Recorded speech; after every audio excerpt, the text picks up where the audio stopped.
2 நண்பர்களும் தொலைந்து போன பென்சிலும். அருண் மற்றும் கிரண் ஒரே வகுப்பில் படிக்கும் மிக நெருங்கிய நண்பர்கள். அவர்கள் சேர்ந்து உணவு சாப்பிடுவார்கள், விளையாடுவார்கள், பாடப்பணிகளையும் ஒருவருக்கொருவர் உதவி செய்வார்கள். ஒருநாள் வரைதல் நேரத்தில் அருண் தனது பையை திறந்தான். அவன் முகம் திடீரென கவலையடைந்தது. என் புதிய பென்சில் காணவில்லை என்றான். அது சாதாரண பென்சில் அல்ல. அவன் பிறந்த நாளில் அவன் அப்பா கொடுத்த பரிசு. அதனால் அருண் அதை மிகவும் விரும்பினான்.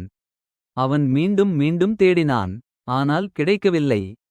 அப்போது கிரண் பயன்படுத்திக் கொண்டிருந்த பென்சில் அதே மாதிரி இருப்பதை அவன் கவனித்தான். அருண் கோபமடைந்தான். கிரண், அது என் பென்சில்.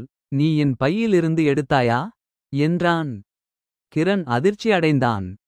இல்லை அருண், நான் வீட்டிலிருந்து என் பென்சிலையே கொண்டு வந்தேன் என்றான்.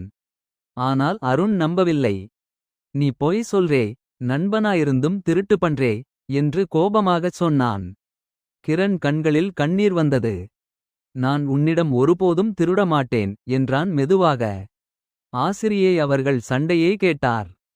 என்ன நடந்தது என்று கேட்டார். அருண் எல்லாவற்றையும் சொன்னான்.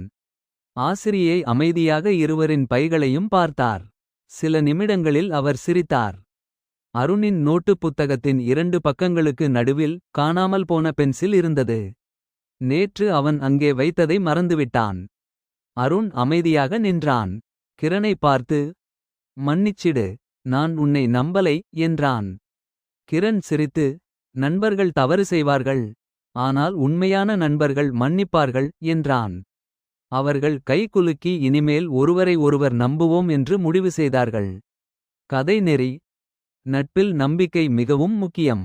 அது உடைந்தால் எந்த பொருளையும் இழப்பதை விட அதிகம் வலிக்கும். இந்த மாதிரியான நல்ல கதைகளை கேட்க மினி ஸ்டோரீஸ் சேனல் சப்ஸ்கிரைப் பண்ணுங்க.